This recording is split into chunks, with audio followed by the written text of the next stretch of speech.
Because I want to start talking about the environmental impact of cloud operations. So for all the panelists, I would say that the question is, what are the most relevant metrics today to measure and to communicate also the environmental impact of cloud operations? I think you can talk about power is certainly a huge metric. But one of the interesting metrics for me is water, right?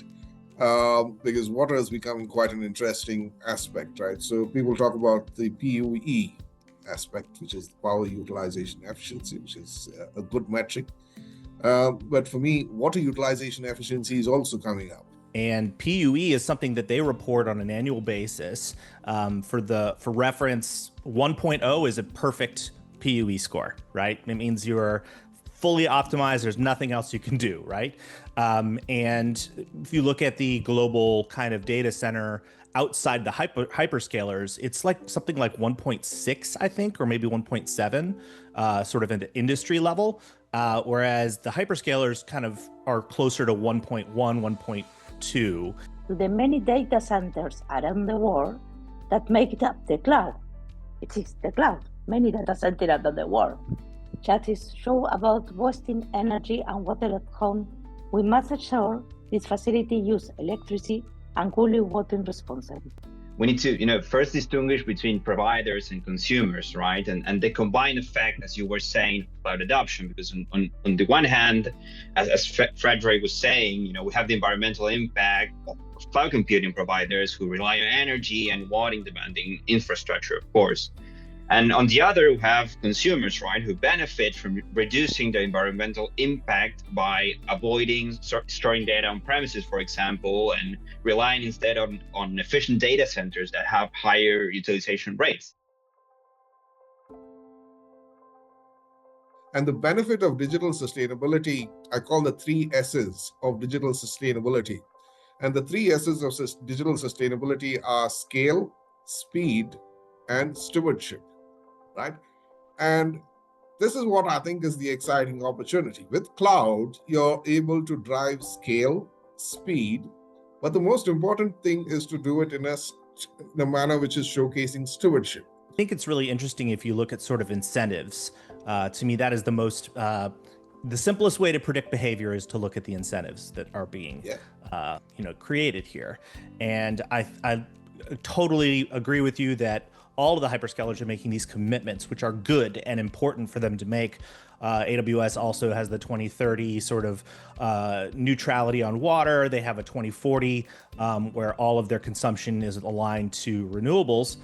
But it also is important that we look a layer or two deeper. Thing is that there must be examples showing that cloud can enable sustainable but also profitable business models. I'm thinking about in agriculture, in ICT, telecoms, or technology, many others, perhaps healthcare. From the positive side, of course, from the cloud standpoint, we have cloud providers helping not only businesses but also governments. They are automatizing processes, reducing paper, digitalizing. Cloud it's clearly really helpful to move on over from paper to digitalization of processes and automatizing all of that, of course. So I'd say that from the positive, there's a lot to gain when it comes to cloud, right? Going back to the negative side, of course, we have real cases where the environmental impact is also creating conflicts. For example, in Latin America. We start by saying the current environmental footprint: energy, water, the bill of energy, the bill of water.